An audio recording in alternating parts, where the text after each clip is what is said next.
Bonjour et bienvenue dans cette nouvelle vidéo de la Cagouille Céleste pour la troisième phase de la troisième lune d'été qui commence aujourd'hui, mercredi 2 septembre, pour le dernier quartier, jeudi 10 septembre. Donc, merci beaucoup, Michel et Christophe, d'être là, fidèles au rendez-vous. D'autres, tous ceux qui écoutent, tout le monde est invité. Enfin bon, évidemment, on ne fera pas salon à plus de 6, mais on peut être plusieurs à converser dans cette petite réunion hebdomadaire où nous exposons l'actualité céleste à partir de la Cagouille Céleste, l'article que je vais partager de suite pour vous le montrer. Voilà. Je partage la Cagouille Céleste. Alors là, c'est la fiche résumée. Nous tombons sur la fiche résumée imprimable que vous pouvez télécharger sur le site et que nous allons commenter. Je vous remontre en haut l'article commencé. Voilà. Procastre.org. Donc, phase lunaire par phase lunaire, la Cagouille Céleste publie tous les événements de l'actualité céleste, événements astronomiques qui concernent plus aussi astrologique, car je parle de rentrer des planètes dans les signes, c'est bien astronomique pourtant, ainsi qu'astronautique. Nous essayons de suivre aussi l'actualité astronautique parce que ce n'est pas anodin, il s'en passe des choses aussi de ce domaine-là. Donc on va commencer d'abord, qu'est-ce qu'on va voir cette semaine, puisque aujourd'hui c'est la pleine lune, c'était la pleine lune, je le rappelle, ce matin à 7h21 à l'instant du lever du soleil. Donc la lune se couchait au moment où le soleil se levait, et c'est donc cette pleine lune d'été, qui est la pleine lune de l'ours dans les traditions amérindiennes. Alors on va aller sur Stellarium, on va faire d'abord un petit tour visuel des spectacles de la semaine. Oui, parce que je voulais me mettre au milieu de la nuit, mais 21h c'est bien. 21h, champ 60 degrés. On va regarder arriver la Lune. Voilà, la Lune et Neptune. Ouais, alors j'avais mis 22h, c'est plus facile. Voilà, donc ce soir, nous avons la pleine Lune, qui était pleine à 7h21, donc au lever du soleil, et qui est conjointe à Neptune. Donc ce soir, la Lune signale la position de Neptune. Elle va se lever de soir en soir, elle va se lever de plus en plus tard. Donc je monte un peu dans les heures de ce soir. Et nous allons la retrouver, la Lune. Maintenant, je me mets sur la Lune. Je vais augmenter sa taille pour visionner sa phase. Alors demain, voilà. Demain sera là. Ouais. Après-demain, elle approche de la constellation des Poissons et le 6, elle est conjointe à Mars. Alors, viens au milieu, petite lune. Voilà. Le 6, elle est conjointe à Mars et donc ce sera facile à voir en fin de nuit. Vous voyez, Mars se lave maintenant vers 22h30 et à 6h du matin, c'est 6h44 lors de la conjonction. Les deux astres sont vraiment très proches l'un de l'autre. Il y a une occultation de Mars par la Lune qui est visible au extrême sud de l'Europe. Le sud de la Corse peut en bénéficier. Nous, on ne verra pas ça, parce que là, la Lune est grossie, hein, semble masquer Mars, mais ce n'est pas tout à fait le cas. Mais à 8h du matin, on peut voir aux jumelles, on grossit. Ah, mais alors, par contre, là, il faut que j'enlève la taille supplémentaire. Et là, aux jumelles, vous pourrez voir vers 8h du matin le petit point de Mars à côté de la Lune, en plein jour, parce que Mars donc, devient de plus en plus brillante. Je reviens un peu en retard dans la nuit pour aller voir les jours suivants. Donc, sachant que c'est la troisième phase donc, de la lunaison. Donc, la Lune se lève de plus en plus tard après le début de la nuit. Donc, voilà, je reste à 2h du matin. Le 7, donc, après Mars, le 6, elle est conjointe à Uranus. Le 7, et donc pareil, la position de la Lune, le 7, permet de repérer à peu près où se trouve Uranus. Mais la Lune éteint toutes les étoiles autour qui sont plutôt faibles, n'est-ce pas? Donc, 6, 7, 8, Elle arrive conjointe aux Pléiades, le 9, conjointe à Aldébaran, le 9, le 10, et finit avec une conjonction à Elnat, qui est ici, l'étoile qui fait la liaison entre le taureau et le cocher. Et donc, elle approche de sa déclinaison maximale. Voilà pour la Lune. Que se passe-t-il également dans le ciel? Alors, du matin, puisqu'on commence par le matin, non, la Lune, c'est vu, c'est le matin, ce qui va nous intéresser, c'est Vénus. Vénus qui apparaît dans le ciel du matin, donc à partir de 3h35, et donc qui brille très fort et qui va se trouver, voyez, devant la constellation du Cancer. Non. Attends, je mets les noms. Ouais, c'est un Et cancer. devant l'amas de la crèche qui s'appelle M44, sous la fiche vite fait. M44, voilà. Et donc, de jour en jour, là, à partir du 9, va être conjointe, elle s'approche de l'amas, elle est conjointe le 14, je crois, puis elle s'éloigne. Pendant une bonne semaine, on peut la voir dans le même champ de jumelles, en fait, avec l'amas de la crèche. Alors, les autres planètes, revenons un peu plus tôt dans la nuit, surtout qu'on va revenir aussi dans les jours. Les autres planètes, donc on va commencer par le soir maintenant, avec Jupiter et Saturne, donc le soir. C'est de bonne heure maintenant que Jupiter et Saturne culminent vers 22h. Vous voyez, Jupiter et Saturne, Jupiter vers 22h, Saturne vers 22h40. Jupiter qui va reprendre son mouvement direct le 12, nous allons voir ça, ce sera la semaine prochaine. Donc en début de nuit, Jupiter et Saturne qui se couchent de plus en plus tôt. Et Neptune maintenant qui est déjà là, du côté de l'Est. Neptune qui est par là, qui se lève, elle va être à l'opposition le 11. Donc le 11, à la fin de cette période, elle se lève quand le soleil se couche, elle se couche quand le soleil se lève. Et donc elle est conjointe à la Lune cette nuit qui vient, la nuit du 2 au 3. Là je suis sur le jour du 4. Donc Neptune c'est la pleine période pour l'observer, sauf quand il y a la Lune à côté bien entendu. Sinon c'est là qu'elle est le plus facile à observer, mais elle est toujours délicate à trouver pour qui la cherche au télescope. Alors, un peu plus tard dans la nuit, n'est-ce pas, mais très peu de temps maintenant après, arrive Mars. Mars qui, donc, j'ai dit, devient rétrograde à la fin de la semaine pour 2 mois. Il va être à l'opposition au mois d'octobre. Maintenant, se lève vraiment de plus en plus tôt et d'un éclat de plus en plus fort. Bientôt, elle va briller plus fort que Jupiter. Donc, Mars, ensuite Uranus, vous voyez, on est à minuit là, 0h. Uranus, bien sûr, il faut des jumelles pour le trouver. C'est pas très très difficile entre les 2 étoiles du Bélier et Mars. Il y a moyen de le trouver. Et voilà pour nos planètes le soir. Mais alors là, très très difficile. Le soir, alors on va revenir vraiment à l'ouest, Mercure. Mais accrochez-vous, prenez des bonnes jumelles, regardez au-dessus de l'horizon, sinon vous ne verrez rien. Ça vaut peut-être même pas le coup il y a les photos dans l'article. Vous irez voir l'article avec les images. Alors ensuite, je voulais vous parler de ces planètes, mais un peu plus astrologiquement. Alors Mercure donc arrive dans la constellation de la Vierge, mais traquée par le soleil en latitude sud, elle est très pire que discrète dans le ciel du soir. Vénus, en revanche, on vient de la voir. D'abord Mercure, pardon. Mercure, donc très discrète dans le signe du soir, arrive devant la constellation de la Vierge et dans le signe de la Balance, le 5. Donc Mercure change de signe.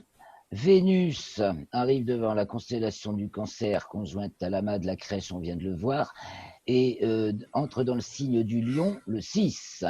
On voyait beaucoup de fonctions d'excitation, c'était des signes qui s'activent. Quant à Mars, donc on voit de mieux en mieux, et il devient rétrograde le 9, et également on va voir qu'il rentre en bélier, en héliocentrique le 9. Je vous dis qu'on est à la semaine Punchy de chez Punchy. Si on a le temps de regarder les thèmes, On va voir, c'est pas mal non plus. Quant à notre Saturne passe en Verseau, en héliocentrique, le 3, demain donc. Et donc, j'ai annoncé pour la semaine, début de semaine prochaine, donc l'opposition de Neptune le 11 et la reprise du mouvement direct de Jupiter le 12. Alors, on va regarder d'un petit peu plus près, peut-être avec le RET. Alors, Mercure, je rappelle les fonctions. Mercure, donc celui qui passe le relais de l'unique au multiple, du modèle à l'inconnu. Voilà, il y a plein de choses qui, évidemment, le mouvement, voilà, le déplacement. Donc il va y avoir de la répartie parce que on va voir certainement avec le signe de la balance, n'est-ce pas, de la répartie. Quant à Vénus, qui était sagement dans le signe du Cancer, à se contenir, là, elle passe en Lion et il se pourrait qu'elle s'exprime chaudement. Donc, et la fonction Mars, existence de l'existence, pouvoir de l'existence, qui devient rétrograde et qui rentre en même temps, enfin, qui confirme son signe bélier géocentrique, l'a confirmé en héliocentrique. Alors, si c'est pas de la rage contenue, ça me fait penser à quelque chose comme ça, en tout cas. Alors, on va jeter aussi un petit coup d'œil sur les thèmes d'aujourd'hui. Je voudrais poser une question là. Vas-y. Quand on regarde le modèle là, du RET, est-ce qu'on raisonne de la même façon quand on est en géocentrique ou quand on est en héliocentrique, puisque les signes sont pas dans les mêmes, les planètes sont pas dans les mêmes signes. Il n'y a pas de signe là. Là, il n'y a pas de signe. Non, c'est les fonctions. C'est la matrice universelle. Sauf que là, c'est fonction Terre-Lune en héliocentrique. Voilà, et on n'est plus dans la. C'est la fonction Terre-Lune. Alors, le RET en héliocentrique, effectivement, ça demande un développement particulier. Mais grosso modo, l'équilibre du système solaire, il est quand même héliocentrique. Et il a été basé sur le rapport demi-grands axes gravité qui sont évidemment pris en héliocentrique.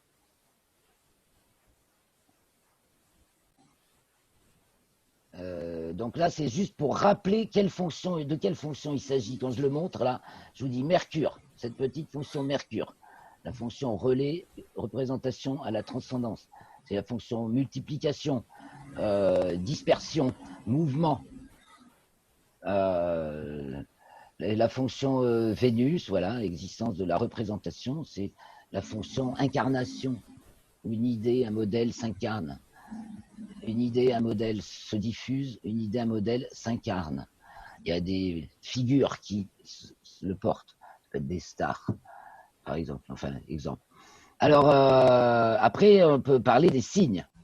Donc là, quand on parle des signes, je montre ça. Tiens, Mercure rentre dans le signe de la balance. Ça veut dire que maintenant, il est dans une phase où plus de sud que de nord. Il se présente plus au sud qu'au nord, et de plus en plus.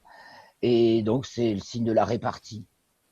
Et on va voir qu'en héliocentrique, il est en scorpion. Alors, je vais passer sur les thèmes. Il nous reste 10 minutes à cause de mes erreurs de tout à l'heure. Mais regardez le thème d'aujourd'hui qu'on avait déjà regardé la semaine dernière. Donc, Vénus conjoint Uranus, aujourd'hui ou demain plutôt. Alors que Mars vient de passer conjoint à Neptune, une vague se soulève. Vénus, Uranus, on a déjà parlé de quelque chose de renversant. Là, il y a le pôle de l'immobilisme forcené. Il y a un bastion. Donc, est-ce qu'on voit que la pleine lune est sur l'axe horizon pour nous? On est quand même, on est vraiment dans le. Là, tu vois une cible. On est au milieu de la cible. Hein. La France a l'air d'être la cible mondiale pour la connerie du port du masque obligatoire et la terreur qu'on va vouloir imposer par rapport à ça, j'ai l'impression. Parce que regardez le thème du dernier quartier, on ramasse là. entre la descendante entre Mars et Uranus. Donc, on va voir aussi des gens qui se dressent, je pense, pour parler, Oui. parler Mais ouvertement. ça a On va en commencé. voir autant, mais ça a drôlement commencé. Oui, il y en a de partout, même, on peut le dire. Hein. Donc, mais on voit en même temps la pression la plus stupide qu'il puisse y avoir qui se répand aussi. Donc, Mercure va être dans le signe du Scorpion aussi, donc en Hélio. Donc, ça mord. Ça va vraiment devenir mordant avec Mars, donc qui rentre en Bélier, qui arrive en géocentrique à la fin du signe du Bélier, mais qui se met à rétrograder. Donc,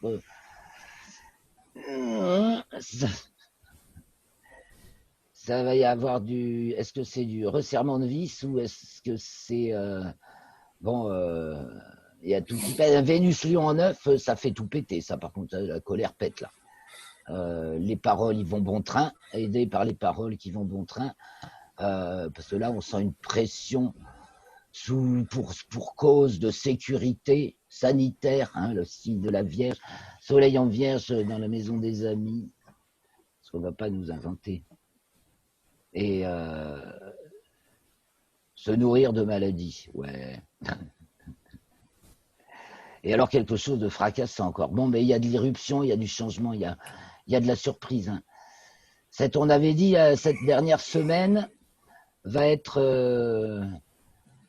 cette semaine, cette troisième phase, donc la phase, dans les 4 phases, bah, c'est la phase plein contact, hein, la troisième. Elle risque d'être punchy, musclé. Parce que j'ai vu que le 29 août, un neveu à Kennedy a fait Oui. un topo en Allemagne. Un discours Et fracassant à apparemment, Berlin.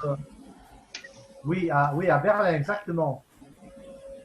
Donc, si tu veux, ça veut dire que la mayonnaise au niveau mondial prend que les gens ne sont plus d'accord avec le masque. Ah, mais Trump a levé, j'ai lu, l'obligation du masque aux États-Unis. Oui, parce que. Oui. Alors, mais ce qu'on voit, c'est. Je pense qu'on va avoir une détente au niveau international, mondial.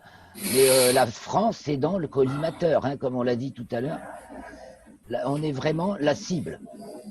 On va essayer de tout faire sur nous. Mais le français est quand même peut-être particulièrement bête et zélé, terrorisé, de plus en plus ignorant. Ouais. C'est en pleurer. Oui, c'est vrai, mais a priori, c'est surtout les jeunes qui commencent à râler, quoi. Hein. Ah bah les jeunes Plus vont pas que les supporter vieux, hein. longtemps d'avoir le masque en classe. Hein.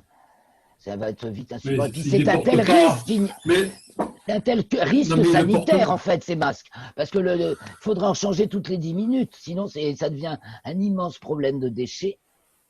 Et sinon, en soi, c'est un risque sanitaire. Tu le traînes, tu craches dedans, tu le poses, tu le machin, tu ramasses tout ce qui traîne. Tu vas pas en changer toutes les 2 heures.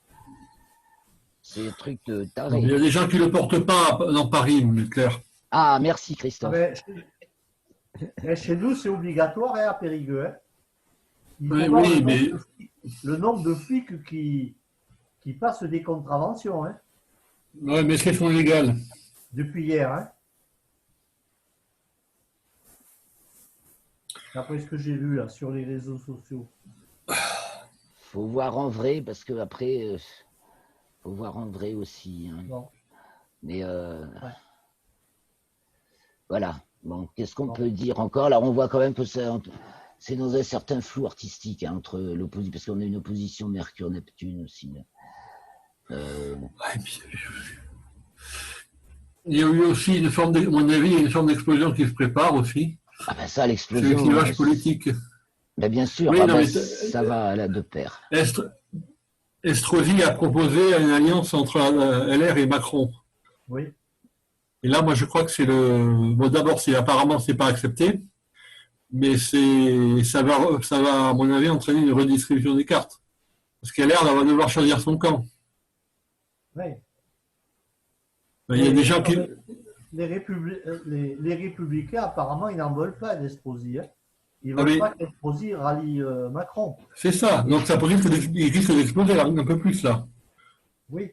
Mais le problème, c'est que Macron fait alliance concrète là maintenant, mais caché jusqu'à présent, mais maintenant qui redevient avec Beyrouth.